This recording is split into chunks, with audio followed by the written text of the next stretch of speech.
கல்யாணம் பண்ணணும் அப்படின்னா அந்த ஜாதக பொருத்தம் பார்க்கணுமா, ஜாதகம் பார்க்கணுமா சார்? ஜோதிட ரீதியாக இப்ப இந்த பையனுக்கு இந்த பொண்ணு எப்படிப்பட்ட பொண்ணு அப்படின்னு தெரிஞ்சுக்கிறதுல ஒன்றும் தப்பு இல்லை. இப்ப இந்த பேர் வச்சதுக்கு அப்புறமா நீங்க நட்சத்திரத்தை மறந்துருக்கலாம், அல்லது நீங்க ராசியை மறந்துருக்கலாம். நீங்க கல்யாணத்தன்னைக்கு போய் ஜோசியர்கிட்ட போய் பொருத்தம் பார்க்கணுன்றப்ப பேரு என்னன்னு கேட்பாங்க. அதான் பெயர் பொருத்தம்னு சொல்லுவாங்க. நீங்க பொருத்தம் பார்த்தாலும் உங்களால இந்த 2 கல்யாணத்தையோ ஃபேமிலி கோர்ட் விஷயத்தையோ மூட முடியல. அதனால ஒரு விதி இருந்தால் விதி நடக்கும். என்கிட்ட ஜாதகம் பாக்குறவங்க கிறிஸ்டின் முஸ்லீமா நிறைய இருக்காங்க. அவங்களுமே குடும்பத்துக்கு தெரியாமையாச்சும் கொண்டு போய் அவன்டாச்சும் ஜோசிகாரன் கொடுத்து பொருத்தம் பார்த்தா பண்றாங்க. ஏன்னா அவங்களுக்கும் வாழ்க்கை மேல பயம் இருக்கு. ஜோதிடர்கள் அவங்களாவே சுய குறிப்பு வச்சிருப்பாங்க, கிரகங்களை கண்ணில் பார்த்து. அந்த காலத்துல இருக்கும்போது ஒரு நபருக்கு ஜாதகம் எழுதுறதா இருந்தா அவங்களுக்கு காணி நிலங்கள்லாம் எழுதி வச்சுதான் ஜாதகம். ஃபர்ஸ்ட் லைஃபே என்ன செய்யும், இதை விட்டா போதுன்ற அளவுக்கு உங்களை மென்டலாக்கி இதை விடுறதே பெரிய சக்சஸ் ஆகி அடுத்த லைஃப்ல கொண்டு போய் சந்தோஷமாக்கி. ரெட்ரோ பக்தி நேயர்களுக்கு வணக்கம். நான் கலைப்பிரியா பழனி. இன்னைக்கு நம்ம கூட யார் இருக்காங்க அப்படின்னா ராஜநாடிகா பார்த்திபன் அவர்கள் தான் இருக்காங்க. வணக்கம் சார். வணக்கம். உங்க நேரில் நினைக்கணும். கல்யாணம் அப்படின்னு வந்துட்டாலே இந்த 10 பொருத்தம் அப்படிங்கிற வார்த்தை ஆட்டோமேட்டிக்கா எல்லார் வாயிலிருந்து வந்துடும். முதல்ல ஒரு ஜோசியை போய் பாரு, அது அவர் 10 பொருத்தம் இருக்கா, இல்ல ஒரு அட்லீஸ்ட் ஒரு 7 பொருத்தம் இருக்குன்னு சொன்னா கூட கல்யாணம் பண்ணு, இல்லைன்னா பண்ணாது அப்படின்னு நிறைய பேர் சொல்றது கண்கூட கேட்க முடியுது. நிஜமாவே ஒரு கல்யாணம் பண்ணணும் அப்படின்னா அந்த ஜாதக பொருத்தம் பார்க்கணுமா, ஜாதகம் பார்க்கணுமா சார்? ஓகே, இப்ப திருமண பொருத்தம் அப்படிங்கிறது என்னன்ற பேசிக்கா புரிஞ்சுக்கணும். கண்டிப்பா. இப்ப எனக்கு ஒரு பொண்ணை பாக்குறோம். அந்த பொண்ணு யாருன்னு எனக்கு தெரியாது, எங்க குடும்பத்துக்கு தெரியாது. நம்ம ஒரு செல்போன் வாங்குறதா இருந்தா கூட எல்லா இதுலயுமே ரிவ்யூ பார்த்தா வாங்குறோம். கண்டிப்பா என்ன ரிவ்யூ போட்டிருக்காங்க, எப்படி வொர்க் பண்ணுது அப்படி. ஆனா பொண்ணுக்கோ பையனுக்கோ ரிவ்யூ பார்க்க முடியாது. ஓகேங்களா? அப்ப என்னன்னா அவனுடைய வாழ்க்கையை பற்றி தெரிந்து கொள்ளணும். நான் ஏற்கனவே நம்ம வீடியோல பேசுறது போல ஒரு மனிதனுடைய கடந்த காலத்தை வேணா தெரிஞ்சுக்கலாம், எதிர்காலத்தை தெரிஞ்சுக்கிறது ஜோசியத்தை தவிர ஒரு வழி இல்லை. கண்டிப்பா. அப்ப ஜோதிட ரீதியாக இப்ப இந்த பையனுக்கு இந்த பொண்ணு எப்படிப்பட்ட பொண்ணு அப்படின்னு தெரிஞ்சுக்கிறதுல ஒன்றும் தப்பு இல்லை. இது தெரியாதவங்களா இருந்தா, ஒருவேளை அந்த பொண்ணை காதலிக்கிறாரு அவரு அப்படின்னு அதை பார்க்கணும்னு அவசியம் தெரிஞ்ச அப்ப பார்க்க தேவையில்லை. ஒருவேளை தெரிஞ்ச பிள்ளையா இருக்கு, அத்தை பிள்ளை மாமா பிள்ளை அப்படின்னாலும் அதை பார்க்க தேவையில்லை. எப்போ ஒரு பொண்ணை பற்றியோ ஒரு பையனை பற்றியோ தகவல்கள் உங்களுக்கு தெரியாம, யாருன்னே தெரியாம ஒரு பொண்ணை நீங்க கல்யாணம் பண்ணிக்க போறீங்க, ஒரு பையனை கல்யாணம் பண்ணிக்க போறீங்களா, அப்போ போய் அந்த பையனுடைய ஜாதகத்தை பார்த்தால் போதும். இவங்க 2 பேருக்கு மேட்ச் ஆயிருக்கா, பேர் ஆயிருக்கான்னு. ஏன்னா அதெல்லாம் ஆல்ரெடி நிச்சயிக்கப்பட்டு தான் பிறந்து வராங்க. யாருக்கு யாருன்றதெல்லாம் ஆல்ரெடி நிச்சயிக்கப்பட்டது. ஆனா நம்மளுக்கு ஒரு குழப்பம் இருக்குது, அது சரி பண்றோம். இன்னொரு விஷயம், இந்த பொருத்தங்கள் என்ன அடிப்படையில் உருவாக்கப்பட்டது அப்படின்னா, இப்போ உங்களுக்கு பிறந்த தேதி கேட்டா தெரியும், உங்க பாட்டிட்டு போய் கேட்டீங்கன்னா தெரியாது. ஏன் தெரியாது அப்படின்னா, அப்ப பிறந்த தேதி காலண்டரே இருக்காது நிறைய வீடு. ஆமா, எழுதி அது ஞாபகம் வச்சுக்கவும் மாட்டாங்க. ஞாபகம் வச்சுக்கலைங்க. மொத்தம் 11 பிள்ளைங்க, 18 பிள்ளைங்க எப்படி இருக்கும். மொத பிள்ளைக்கு வேணா இன்னொரு விஷயம், இப்ப நான் உங்கள்ட்ட பிறந்த தேதிக்கு ஏதாச்சும் ஒரு தேதி கொடுத்தோம்னா நீங்களே ஒரு 2 நிமிஷத்துல எப்படியாச்சும் கஷ்டப்பட்டாச்சும் ஒரு சார்ட் ரெடி பண்ணிட முடியும், ஒரு ஜாதகத்தை ரெடி பண்ணிட முடியும். ஏன்னா இப்போ வசதிகள் எப்படி இருக்கு, நீங்க கூகுள்லயோ ஏஐல போட்டா கூட, ஏஐல போட்டு கூட இந்த பிறந்த தேதிக்கு ஒரு சார்ட் கொடுனா கொடுத்துரும். அப்ப இதே ஒரு 50 வருஷத்துக்கு முன்னால அவ்வளவு ஈஸியா முடியாது. அது ஜோதிடர் பார்க்கணும். ஜோதிடர் பஞ்சாங்கத்தின் உதவியோட பார்ப்பாரு. இன்னும் ஒரு 100 வருஷத்துக்கு முன்னால ஜோதிடர்கிட்டே பஞ்சாங்கம் இருக்காது. நாங்க ஊர்ல இருந்து போறப்ப நாங்க வருஷத்துக்கு யாராச்சும் மதுரைக்கு போறவங்கள்ட்ட காசு கொடுத்து பஞ்சாங்கம் வாங்கிட்டு வர சொல்லுவோம். அது மதுரையில தான் பஞ்சாங்கம் விற்கும். பக்கத்துல வத்தல் கொண்டு திண்டுக்கல் தேனி எங்கே விற்காது. அப்ப அப்படி ஒரு காலத்துல இருக்கும்போது இருந்தது. அதுக்கு முன்னால ஜோதிடர்கள் அவங்களாவே சுய குறிப்பு வச்சிருப்பாங்க, கிரகங்களை கண்ணில் பார்த்து. அந்த காலத்துல இருக்கும்போது ஒரு நபருக்கு ஜாதகம் எழுதுறதா இருந்தா அவங்களுக்கு காணி நிலங்கள்லாம் எழுதி வச்சுதான் ஜாதகம் பார்ப்பாங்க. ஓகேங்களா? அந்த ஜோசிகாரங்களை வர வச்சு அவங்களை தங்குறதுக்கு ஒரு மாசம் 2 மாசம் தங்குறதுக்கு இடம் கொடுத்து, அவங்களுக்கு நிலங்களை எழுதி வச்சு, ஆடு மாடு கொடுத்து, தானியங்கள் கொடுத்து, ஒரு மாசம் 1.5 மாசம் தங்கி அவங்க எல்லாத்தையும் கணிச்சு மொத்தமா எழுதி அவங்களுக்கு ஒரு ஓலையில எழுதி கொடுத்துட்டு போவாங்க. இப்படி ஒரு சிஸ்டம் இருக்கும்போது ஒரு சாதாரண குடும்பத்துல இருக்கவனுக்கு எழுத முடியாது, கண்டிப்பா முடியாது. அப்ப என்ன செய்வாங்கன்னா, பொதுவாக இவனுடைய பிறந்த நட்சத்திரத்தை மட்டுமோ உடனே ராசியை மட்டுமோ தெரிஞ்சு வச்சுக்குவாங்க. அதுவும் இல்லாம நிறைய பேருக்கு ராசி நட்சத்திரம் தெரியவே தெரியாது, மறந்துடும். இப்ப எனக்கு இப்போ ஒரு உதாரணத்துக்கு எனக்கு அவிட்ட நட்சத்திரம்னு சொல்றாங்கன்னு வச்சுக்கோங்களேன். எனக்கு அடுத்த பிறந்தவனுக்கு பூராடம், எனக்கு முன்னால பிறந்தவனுக்கு மூலம், இப்படின்னு சொல்லிட்டு ஒரு 15 பிள்ளை எங்க அம்மா பெத்து வச்சிருக்குன்னு வச்சுக்கோங்களேன். திடீர்னு ஒருத்தனை கூட்டு போய் எனக்கு என்ன நட்சத்திரம் கேட்டா அது என்ன சொல்லுவாங்க, இயேசுதாசா கண்ணதாசான்னு வடிவல் மாதிரி குழம்பிக்கும் இல்லைங்களா? அப்ப என்ன ஆகுதுன்னா, அப்படி வரும்பொழுதே நட்சத்திர அடிப்படையில் பேர் வைக்க ஆரம்பிச்சாங்க. இது எல்லாமே சீக்வன்ஸா வருது. அப்ப மறந்துருக்காங்க. நட்சத்திர அடிப்படையில ஒவ்வொரு நட்சத்திரத்துக்கும் ஒரு பேர், அந்த பேர் வச்சா லாபம்னு இவங்க நம்பிக்கிட்டு இருக்காங்க. அதான் பொய். ஒரு நட்சத்திரத்துல பேர் வைக்கிறது. அப்ப நம்ம கிளி ஜோசியம் பாக்குறாங்க இல்லைங்களா, அவங்கள்ட்ட பேரை சொன்னாலே அவங்க என்ன நட்சத்திரம் சொல்லுவாங்க. காரணம் என்ன, இந்த லெட்டர்ல இந்த நட்சத்திரத்துக்கு வைக்கணும்னு ஒரு ரூல் இருக்கு. இது வந்து பேசிக்கா எல்லாத்தையும் ஒரு கேட்ல பச்சை கலர் ஸ்டிக்கர் ஒட்டின வண்டிலாம் பக்கமா வாழ்றப்ப நான் ஃபர்ஸ்டே பிளான் பண்ணி தான் பச்சை கலர் ஸ்டிக்கர் உங்கள்கிட்ட கொடுத்துருப்பேன். ஆமா. அது மாதிரி ஜோசிக்காரங்க என்ன செய்வாங்கன்னா, இந்த நட்சத்திரத்தில் பிறந்தவங்களுக்கு இந்த பேர் வைக்க சொல்லிடுவாங்க. நாம எழுத்துக்கள்னு வரும், நட்சத்திர நாம எழுத்துக்கள். அப்ப அந்த பேர்ல வச்சாதான் அதிர்ஷ்டம்னு சொல்லி நீங்க வச்சிருவீங்க. இப்ப இந்த பேர் வச்சதுக்கு அப்புறமா நீங்க நட்சத்திரத்தை மறந்துருக்கலாம், அல்லது நீங்க ராசியை மறந்துருக்கலாம். நீங்க கல்யாணத்தன்னைக்கு போய் ஜோசியர்கிட்ட போய் பொருத்தம் பார்க்கணுன்றப்ப பேரு என்னன்னு கேட்பாங்க. அதான் பெயர் பொருத்தம்னு சொல்றது. அப்ப பேரை எடுத்து வச்சுட்டு இவர் இந்த நட்சத்திரத்தெல்லாம் பிறந்திருப்பாருன்னு சொல்லி இந்த நட்சத்திரத்துக்கும் இந்த நட்சத்திரத்துக்கும் பொருந்துமான்னு சொல்றது. அப்ப நட்சத்திர பொருத்தம்ங்கிறது ஆதி நூல்கள்ல கிடையாது. பாரம்பரிய ஜோசியத்துக்கு நட்சத்திர பொருத்தம் கிடையாது. அது அப்ப எப்போ வந்தது? அப்ப உத்தர காலாமிருதம்னு சொல்லி மகாகவி காளிதாசன் ஒருத்தர் ஆரம்பிச்சார். ஒரு 200 வருஷம் 100 வருஷத்துக்கு முன்னால இருந்து வந்தது. அதுக்கப்புறம் அவர் வந்து சமூக மக்களுடைய பிரச்சனைகளை ஃபேஸ் பண்ணி இவங்க குழப்பிக்கிட்டு இருக்காங்க, ஏதாச்சும் ஒண்ணு சொல்லணும் இருக்கா. ஏன்னா உங்களுக்கு ஜெய்மினி சூத்திரத்துல, பராசர சூத்திரத்துல, இதை வந்து உங்களுக்கு ஜோதிட சாஸ்திரத்துல இந்த விவாக பொருத்தங்கள் சொல்லப்படலை.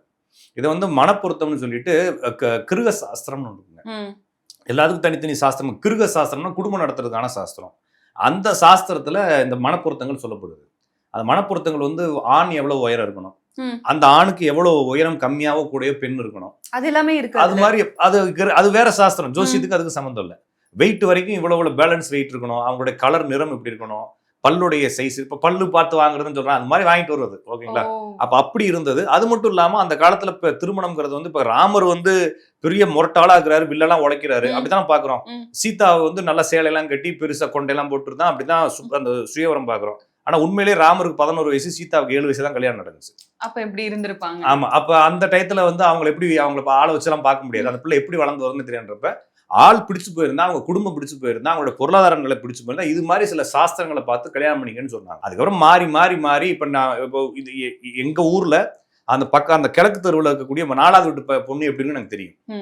அப்ப ஊருக்குள்ளே பண்றப்ப இதெல்லாம் தேவையில்லாம தேவைப்படாது. ஒரு திருவிழாவோ இல்லைன்னா வேற கல்யாணத்துக்கு போகும்போது பிள்ளை நல்லா இருக்கு, யாரு பிள்ளை, அவன் பிள்ளையா, நம்ம வீட்டுல ஒரு பையன் இருக்கான், கூப்பிட்டு பேசி முடிக்கலாம்னு பேசினதுதான். இப்ப நம்ம என்ன பண்றோம்னா, அமெரிக்கால இருக்கிறவனுக்கு இங்க இருந்தே பார்த்து பேசுறோம். அப்ப வந்து என்னன்னா நம்ம மேட்ரிமோனில பார்க்க ஆரம்பிக்கும். இது மாதிரி ஊர்கள் அடுத்த ஊர்ல பொண்ணு எடுக்கிற பொண்ணு கொடுக்குறப்ப அடுத்த நாடுகளுக்கும் ஆமா இப்ப போயிருச்சு. அப்ப இது குழப்பமாகும் பொழுது இதை தைரியமா பண்ணலாமா வேணாமான்னு முடிவெடுக்கும் போது இந்த பிரச்சனைகளை ஃபேஸ் பண்ணாங்க.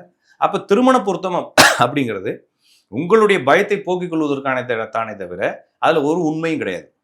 நான் சொல்றது புரிஞ்சுக்கிட்டீங்களா? ஒரு உண்மையுமே கிடையாது. இப்போ ஒருவேளை என்கிட்டயே நீங்க ஜாதகத்தை கொடுத்தாலும் அதை நான் பார்த்து தான் சொல்ல முடியுமே தவிர நல்லா இருக்கா இல்லையான்னு சொல்ல முடியும்.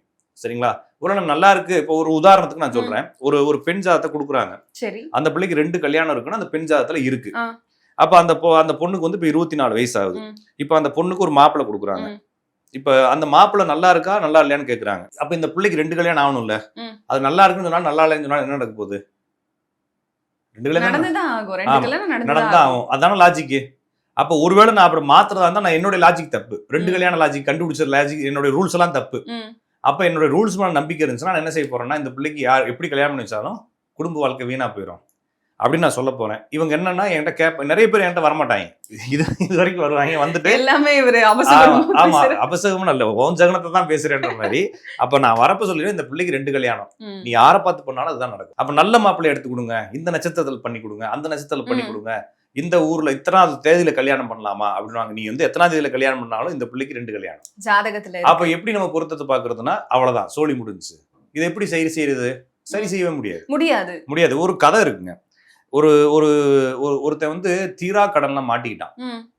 அவனால எந்திரிக்கவே முடியல, தூக்கு போட்டு சாகிறத தவிர வேற வழி இல்லைன்ற அளவுக்கு அவன் ஒரு முடிவுக்கு வந்துட்டான். குடும்பத்துல இருக்கவங்க எல்லாம் மருந்து வாங்கி வச்சுட்டு இவனும், ஏன்னா அவ்வளவு கடன், ஊர்ல கடன் வாங்கிட்டு அந்த கடனை அடைக்க முடியாம ஊர் விட்டு ஊர் ஓடி வந்து இங்கேயும் கடன், அவன் பொண்டாட்டியும் எங்கேயும் கடன் வாங்கிட்டு ஓடி வந்து போல இருக்குது. அப்ப எப்படி இருக்கும் பாருங்க கண்டிஷன். அப்ப என்ன பண்றாங்கன்னா, சரி ஜோலியை முடிச்சுக்கலாம், இனிமேல் ரன் பண்ண முடியாது அப்படின்னு சொல்லிட்டு 2 பேரும் அவருக்கு குடும்பத்தெல்லாம் கொடுத்து முடிச்சுட்டு இவர் கடைசியா கொடுத்துட்டு செத்து போயிடுறாரு. செத்து போனே அப்படியே கட் பண்ணிடுறாங்க, கதையை கட் பண்ணி விட்டுறாங்க. அடுத்த சீன் போயிடுறோம், கேமரா தூக்கிட்டு வேற சீன். கதை தானே சொல்றோம், நம்ம கதை தானே சொல்றோம். அப்ப ஒரு கிராமம், அந்த கிராமத்துல வந்து ஒரு குடிசை வீட்டுக்குள்ள ஒரு கன்சீவான பொண்ணு வந்து டெலிவரி டயத்துல இருக்குது, கூட்டமா வெளியே நிக்கிறாங்க. அப்ப உள்ள வந்து ஒரு குழந்தை பிறக்குது, கேமரா எடுத்துட்டு போறோம். அவங்க அப்பாட்ட வந்து அந்த ஆயா கொண்டு வந்து அந்த பெண் வந்து குடுக்குறாங்க, அந்த செஞ்ச அந்த பாட்டி கொண்டு வந்து குடுக்குறாங்க. கொடுத்தோடனே அவங்க அப்பா வாங்கிட்டு, என் கடன் எல்லாம் அடைக்க எனக்குன்னு வந்து பிறந்திருக்கேன். அவன் வந்து இங்க ஃபர்ஸ்ட் கட்ட பண்ணணும் இல்லைங்களா, அவன் வந்து இங்க பிறந்துக்கிறான். அப்ப நீங்க எத்தனை ஜென்மம் எடுத்தாலும் உன் கடனை அடைச்சுதான் ஆகணும். அப்ப அது நீங்க அப்ப அடுத்த ஜென்மத்துக்கு போறப்ப இது நடக்குன்றப்ப இப்ப நான் எப்படி சரி பண்றேன்றப்ப இந்த பிள்ளைக்கு 2 கல்யாணம்னா நடக்கும். நீங்க உங்களால எதுவுமே சரி செய்ய முடியாது. அதனாலதான் எத்தனை நீங்க பொருத்தம் பார்த்தாலும் உங்களால இந்த 2 கல்யாணத்தையோ ஃபேமிலி கோர்ட் விஷயத்தையோ மூட முடியல. அதனால ஒரு விதி இருந்தால் விதி நடக்கும். இது ஒண்ணு நீங்க இதை சரி செய்யறதுக்கு முயற்சி செய்யறது, இதுக்கான வாழை மரத்துக்கு தாலி கட்டுறது. ஒருத்தவங்க கேட்டாங்க, வாழை மரத்துக்கு தாலி கட்டினா சரியா? இப்பவும் நிறைய இருக்குல்ல. அவ வாழை மரத்துக்கு தாலி கட்டி கனிமூர்லாம் கூட்டு போயிட்டு வான்னு சொன்னேன். வாழை மரத்தை வெட்டி சூட்கேஸ் கனிமூனுக்குலாம் கூட்டு போயிட்டு வா, அப்படின்னாதான் சரியாகும்னு சொன்னேன் இல்லைங்களா? அப்ப இதெல்லாம் நம்மளை ஏமாத்திக்கிறது. அப்ப விதி இருந்தால், ஒரு ஜாதகத்துல ஒரு விதி இருந்தா அந்த விதி நடக்கும். அந்த விதியை உங்களால மாத்த முடியாதுன்றப்ப அதை எப்படி சரி செய்ய முடியும்? பொருத்தம் பார்த்து மட்டும் என்ன பார்த்தாலும் இந்த ரெண்டாவது கல்யாணம் இந்த விஷயத்தை மாத்த முடியாது. என்னன்னா இதுக்கு பதிலா இதை எடுத்துக்கன்னு சொல்றது ஜோசியம் கிடையாது. என்கிட்ட ஒரு ஜோசி இருக்காரு கேட்டாரு. அப்ப நம்ம ஒரு இந்த பாவம் கெட்டு போயிருந்தால் இந்த பாவத்தை சரி செய்வதற்கான ஒரு தொழிலை செஞ்சா ஜெயிச்சிருவாரு. இப்ப நிறைய பேர் ஜோசியிட்ட போய் கேட்டிருப்பாங்க, சரி நான் என்ன தொழில் செஞ்சா ஜெயிக்கலாம்னு கேட்பாங்க இல்லைங்களா? தொழில் தொடங்கலான்னு இருக்கேன், எது தொடங்கினா ஜெயிப்போம் அப்படின்னு கேட்பாங்க. நான் என்ன சொன்னேன்னா, கலெக்டர் வேலைக்கு போ. என்ன சார் இப்படி சொல்றீங்க? அப்போ உன் இஷ்டத்துக்குலாம் வேலைக்கு போக முடியாது, உன் விதிதான் இல்லைங்களா? என்ன தொழில் பண்ணணும்னு உங்க விதியில இருக்கும். அப்படிதான் ஜோசிக்காரன் சொல்ல முடியும். அப்ப நீங்க இந்த தொழிலாம் பண்ணுவீங்கன்னு சொல்லலாமே தவிர இந்த தொழிலுக்கு போங்கலாம் அட்வைஸ் கொடுக்க முடியாது. அப்ப நீங்க இந்த பெண்களை கல்யாணம் பண்ணிக்குவீங்க, உங்களோட லைஃப் இப்படி இருக்குன்னு சொல்ல முடியும். இந்த பெண்ணை கல்யாணம் பண்ணா வாழ்க்கை மாறும்னு என்னால சொல்ல முடியாது. எனவே நான் சொல்றது ஏற்றுக்கொள்ள முடியாததாக சில நேரத்துல இருந்தாலும் கூட யதார்த்தம் தான். ஏன்னா நூல்கள் இதை தான் சொல்லுது. சில யதார்த்தங்களை ஆமா, சில யதார்த்தம் எல்லாமே யதார்த்தம் தான். அப்ப நான் என்ன சொல்றேன்னா, வசிஷ்டர் தான் முதல் ஜோசியர். வசிஷ்டர்னு ஒருத்தர் இருந்தார். அவர் ராமாயணத்துல அவங்களுடைய அரசவை ஜோதிடரா இருந்தாரு. அவரு தான் தசரதனுக்குலாம் கல்யாணம் பண்ணி வச்சாருன்னு சொல்றாங்க. தசரதனுக்கு எத்தனை கல்யாணம்? 60,000 கல்யாணம். அப்ப அவர் கல்யாணம் கரெக்டா பொருத்தம் பார்த்தீங்கன்னா ஒரு கல்யாணத்துல முடிச்சிருக்கோமா இல்லையா? 60,000 கல்யாணம் பண்ணி வச்சுக்கிறாரு. ஆனா இன்னமும் சரி, பல பொருத்தங்கள் நம்ம சரியா பார்த்தா கூட நிறைய டிவோர்ஸ் கேசஸ் நம்மளால இல்லைங்க. பொருத்தங்கிறது நம்மளா திருப்திக்காக பாக்குறோமே, சரிங்களா? அதான் அவ்வளவுதான். அதான் நம்ம என்ன செய்யறோம்னா, வீட்டுல நிறைய எறும்பு வருது. எதுக்கு எறும்பு வருதுன்னு பாக்குறப்ப அதெல்லாம் சர்க்கரை டப்பாவுக்கு போகுது. ஒரு பேப்பர் எடுத்து, ஆமா சர்க்கரை பேப்பர் எடுத்து இது சர்க்கரை இல்லை உப்புன்னு எழுதி ஒட்டிட்டா என்ன ஆகும்? எறும்புலாம் திரும்பி போயிருமா என்ன? அது மாதிரி தான் நம்ம பொருத்தம் பார்த்து நல்ல ஜாதகமா எடுத்து. அப்ப விதியை ஏமாத்த முடியாது. அப்ப இந்த பிள்ளைக்கு இது நடக்கும்னா நடக்கும், இந்த பையனுக்கு இது நடக்கும்னா நடக்கும். இப்ப ஊர்ல இறந்து போறவங்க எல்லாமே ரச்சு பொருத்தம் பார்த்து பண்ணவங்க தான்.